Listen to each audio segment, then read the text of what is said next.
back. I know I posted that video roughly about a year ago now. My last video was actually about a year ago, and I just feel like I needed to take some time away. I meant to post a video on a monthly basis, but so much had been going on in my life, between healing from a traumatic breakup, to healing from a traumatic cancer diagnosis, to moving and getting back on my own feet again after going through what I went through in 2020. And then, just there was so much that I needed to work through mentally and emotionally. And I am just so glad that I took that time to do that. And I'm back and I'm better than ever. And yes, so I'm trying to decide. This is actually like I did not write out a plan. So I'm trying to decide, should we talk about where I am now, or should I take you guys through my whole journey? We left off with what my options were as far as surgery went. So I guess I'll just kind of like go through that really quick with you all, and then we'll just kind of jump into where things are now. So after my options were given to me, if you have not watched episode 1, make sure that you watch it so that you could get caught up. But after they had given me my options as far as what was available to me in regards to surgeries, I had 3 options. Well, kind of 2, because yeah. So so I had opted for a double mastectomy, simply because for me, I wanted to have symmetry on both sides, so I just decided, I said, let's go ahead and take both, and I'll just get my implants. And so that's what happened. Definitely did not get the implants as soon as I thought I was going to, and that's just the thing with cancer, honestly, is things don't happen exactly in the way that you see them happening. So let's see, my double mastectomy, it was scheduled for April. No, I lied, because I was diagnosed April 15th.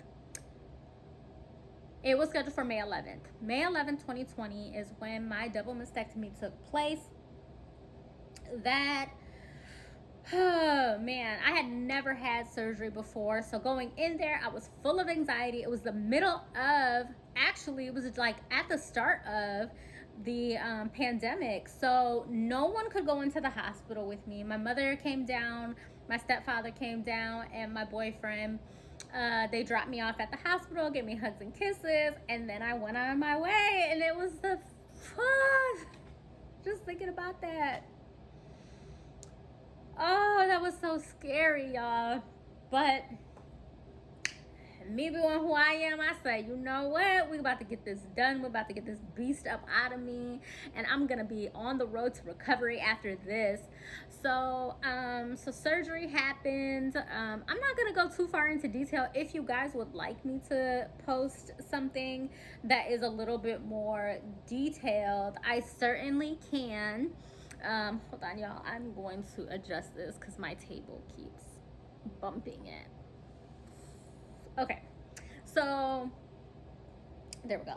Hopefully you guys can see me fine. I'm not doing any edits to this video, okay? It's all gonna be raw, uncut.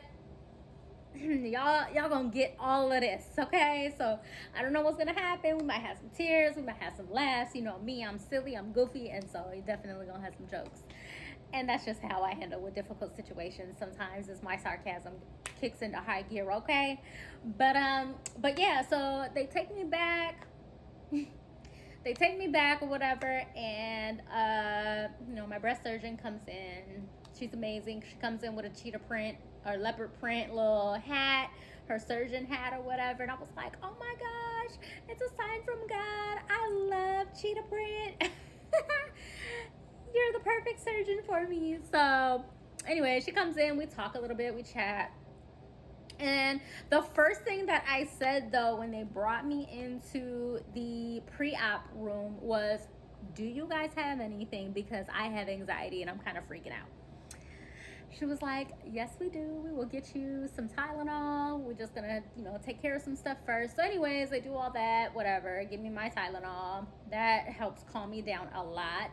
And then the anesthesiologist, he comes in, talks to me, introduces himself and all of that. And then he's like, they had put in an IV, so he's like, I'm just gonna put something in here to what did he say, to calm me down or some of that stuff. Knocked me out. I was awake, but I was not aware. I don't know anything that happened from that moment, maybe a few minutes after that, up until I got into the operation room. I don't even remember. They said, I asked them afterwards, I was like, how did I get onto the operating bed? And they said, oh, you got up on your own. And I said, oh my gosh, I don't remember any of that. I don't even remember being wheeled out into the hallway. Like, I don't remember any of that. So surgery was amazing. It went exactly how we could have wanted it to go. I'm so blessed, and I don't take any of that for granted at all, because they could have went in and things could have been far worse than what the eye could see. But thank the Lord, it was only what the eye could see. Okay, so I am just beyond grateful for that. But so after my operation, they take you to the post-op room. I'm in there, I'm resting, and I wake up and I look at the clock. I don't even remember what time it was, but I was like, are they gonna take me back for surgery? My nurse looked at me and she was like, honey, you've already had surgery. I said, I did? So I looked down and I was like, oh, I did. She was like, are you okay? Is everything fine? And I was like, yeah, I'm good. And she was like, do you need anything? You want any water? Is your throat scratchy? And I was like, some water would be good. And she was like, oh my gosh, you're just so sweet. Like, you are an absolute breath of fresh air. Like, she was like, you're amazing. Like, you're the sweetest thing ever. Like, tell me what you want and I will get it for you. And I was like, just some water is good. She was like, you want ice? No, I don't want any ice. So that was that. So I stayed in the recovery room for a little bit, and I actually got to go home the same day that I had my double mastectomy. My doctor, she told me, she was my surgeon before the surgery. She came in, she was like, so I hear you thought that you were gonna be staying the night. And I was like, yeah.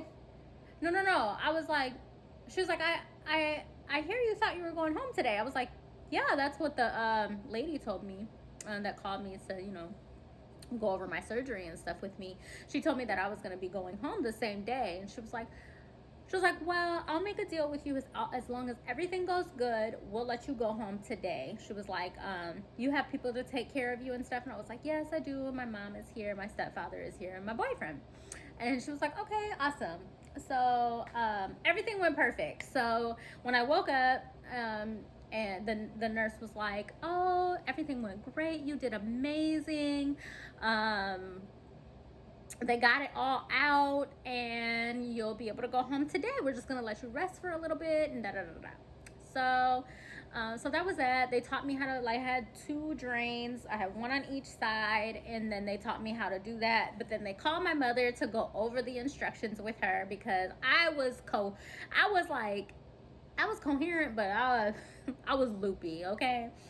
So, call my mother and they go over everything with my mom and stuff. And yeah, so then they wheel me out, and everybody was like super happy to see me, of course, because it's my first surgery and you just never know. Surgeries are risky, So, yeah, I go home, we get home. They're like, are you hungry? I was like, yes, I am hungry. I was very up though. I was like, you wouldn't have thought that I had just had like a semi amputation, So But I was up, I was like talking and laughing, and they were like, "Are you hungry?" I was like, "Yes, I am." They said, "What do you want?" I said, "KFC macaroni and cheese."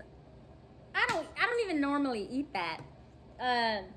But that's what I wanted, like pretty much like several times throughout my recovery. Like that's what I ate, was macaroni and cheese or toast with peanut butter and honey and bananas, or and I drank warm apple juice. Like that was my thing. Um, Also, let me just say this, because look, I if I'm not looking at you, just work with me, okay? Like, cause I feel weird looking right here, so I'm just looking directly at myself. So, but anyways, I just wanted to say that. So yeah, surgery went great. Few days after my surgery, my surgeon called me to check in on me, and she told me that they got all of the cancer out. My margins were clear. It had not spread anywhere. My lymph nodes were clear. Praise God! Like, y'all don't understand. Like 3 days prior, for 3 straight days prior to my surgery, I prayed and I asked God to like keep this cancer like all in just one place. Like, Lord, please, I don't want it to be anywhere else in my body, like just right here. So, hearing that, it was so beautiful. You know what I'm saying? It was just like an answered prayer for me, and I was just beyond grateful. Right after, now, my name is Vanessa, as y'all can see the channel name, but my name is Vanessa, and Vanessa is actually a type of butterfly, so hence the butterfly tattoos and stuff like that. But so after the phone call, my mom went to go sit outside just to kind of like process everything. And as she was sitting down, a butterfly came and sat on her, and it just landed right on her. And that was like, that whole moment was just beautiful for us as a family collectively. And we were just so grateful to God for, blessing me, and blessing the hands of the surgeon, and just allowing things to go exactly how we could have imagined them to go. So yes, so that was my surgery. I did not get immediate reconstruction. I really wanted immediate reconstruction, but they were worried that the cancer may have spread, so they didn't want to do that, just in case I needed radiation, which thankfully I did not need radiation. So that was that. So then, once we got pathology, like the actual, no, I had requested an onco score. If you are not familiar with what an onco score is, it is when they take the tumor and they test it to see how likely your cancer is to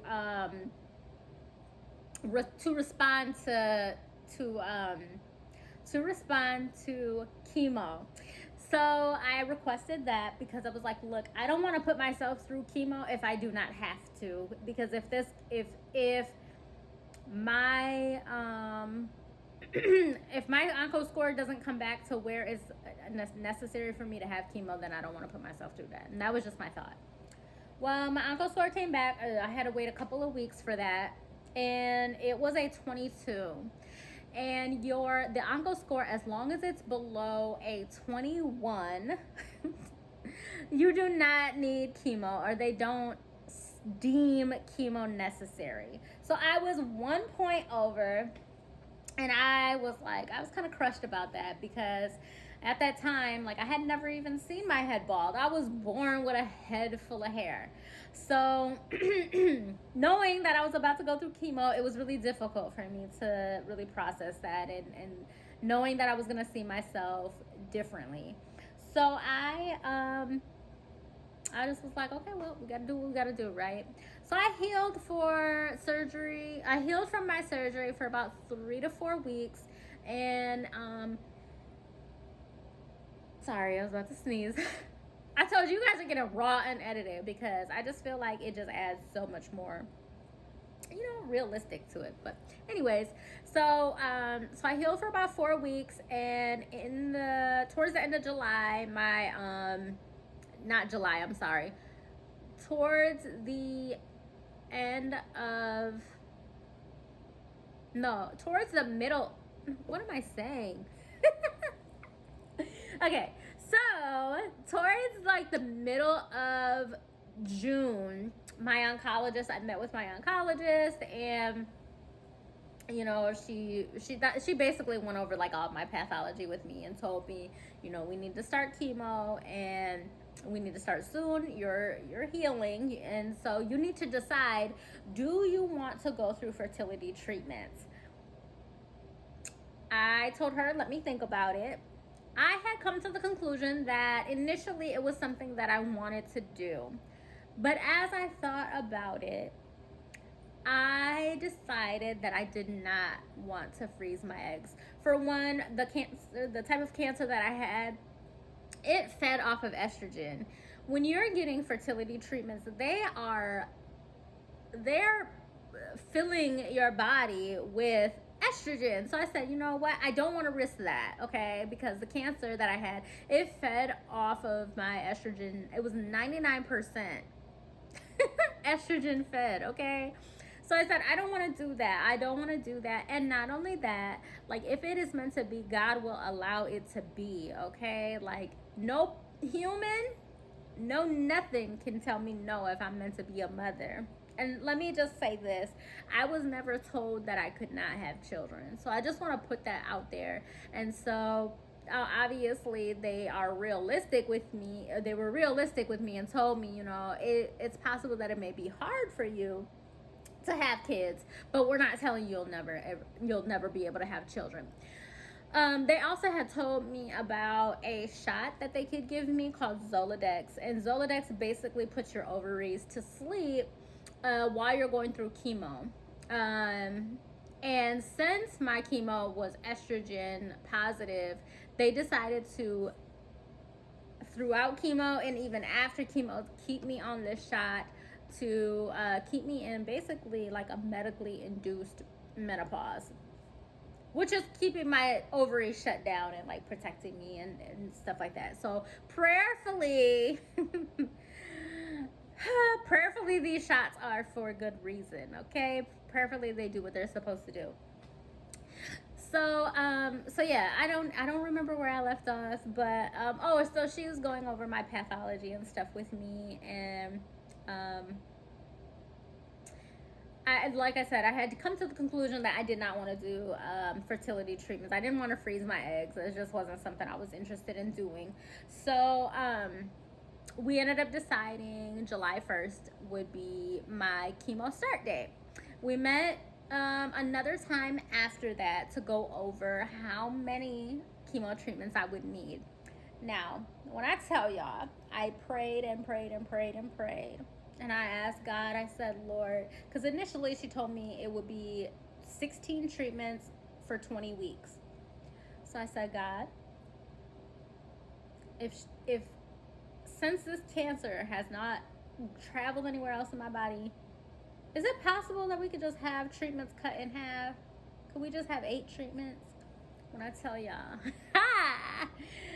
God went above and beyond for your girl, because I went in there and I prayed, and she said, you know, I don't feel like we need to be as aggressive as what we initially thought, okay?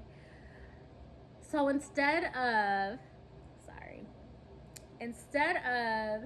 16 treatments for 20 weeks, we're going to do 4, y'all heard me, 4 treatments for 12 weeks. I said, look at God. Not only did he cut not only did he cut the 16 in half, he cut the half in half.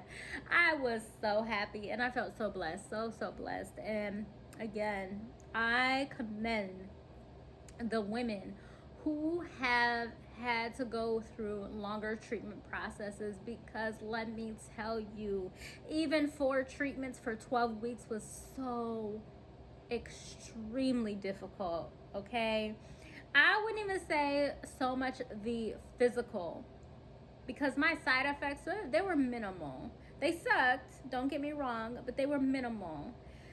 But the mental toll and the emotional toll that it took on me and my thought process, and then all of those feelings I was just holding inside, and I projected onto my boyfriend, and he caught the short end of the stick.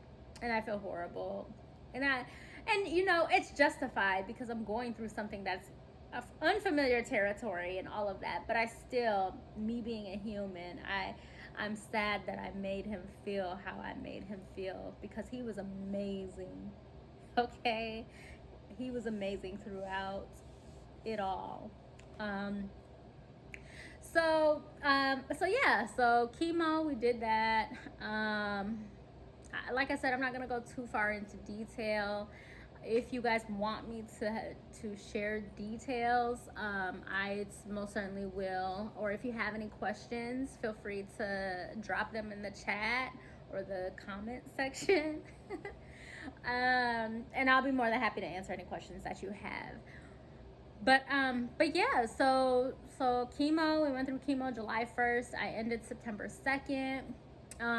We had celebrated my birthday. It was on August 29th. So we celebrated my birthday. I had family coming to town. I had my two best friends come into town, and we had a good time. But I'm not gonna lie, during their visit here, I kind of was in my head like, am I gonna die? Like, why is everybody here? Do they know something I don't know? And when I tell you the enemy plays with an idle mind, he plays with an idle mind, okay? But yeah, so that was that. Um and then me and my boyfriend, we broke up in October. That was extremely hard for me. We hadn't been having issues, but I didn't foresee a breakup coming, you know what I mean? It definitely was difficult for me. And it required for me to oh, do a lot of healing, countless tears, all of that, like therapist visits and everything, because it was traumatic. Especially after going through something already traumatic, I just felt like, dang, you should like give me a break, like let me start to feel normal again, you know. But nonetheless, we're in a different place now. We're in a different space, and those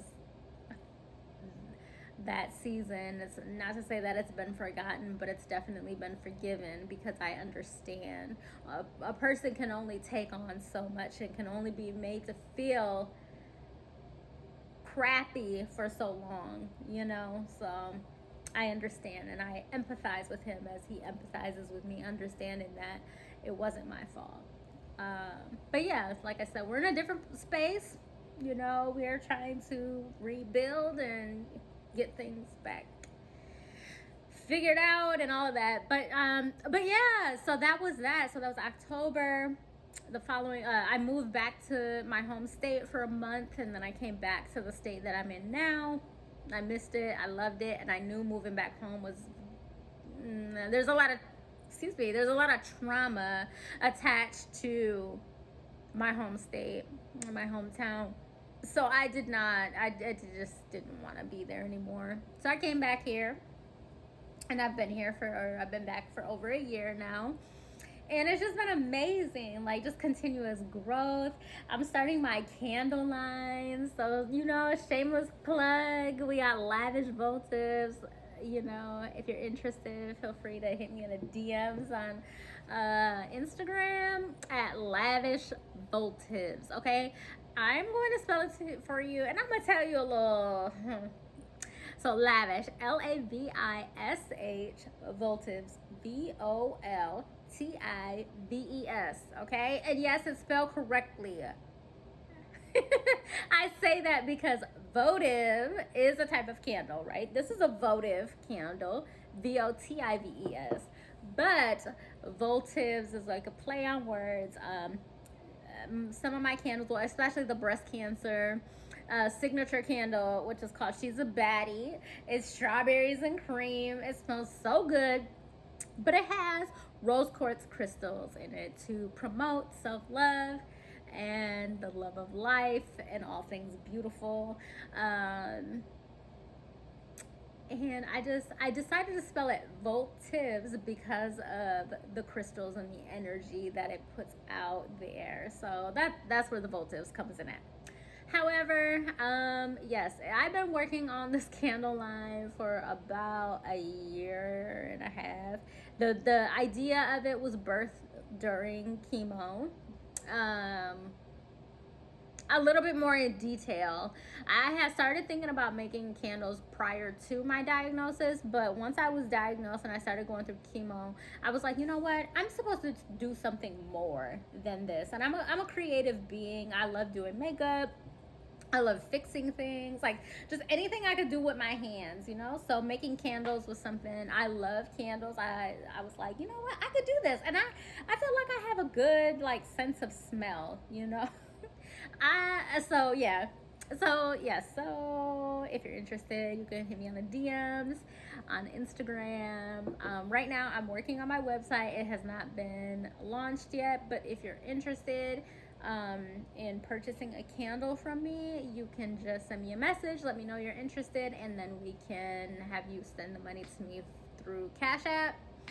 And then I will send you your tracking number once I ship the candle out. And then also it's insured. Shipping is insured. So, but yeah, so I've just been working on that and working my daytime job. And like I mentioned before, me and my ex, who's now my boo thing again, like we're just working on things. I don't know what else I should share with y'all. It's just been so much. Let me know. Look, I just started my little fitness journey roughly about 2 to 3 weeks ago, and I've already dropped 3 pounds. Look, I gotta celebrate all my little victories, honey, because whew, the enemy will play with your head any chance he gets, okay? But yeah, that's all I got. That is all I got. This is a 26-minute, almost 27-minute video. I feel like I don't know. Let me know in the chat or in the comment section, whatever. What else you want to see from me? What else you want to hear about? Pretty much an open book. So, and you know, if my journey and my diagnosis could be a light for somebody else, I'm always willing to share what I've gone through. So appreciate you guys for sticking around. Make sure you subscribe. Make sure you hit me up in the comments. Make sure you ring that notification bell and share this video.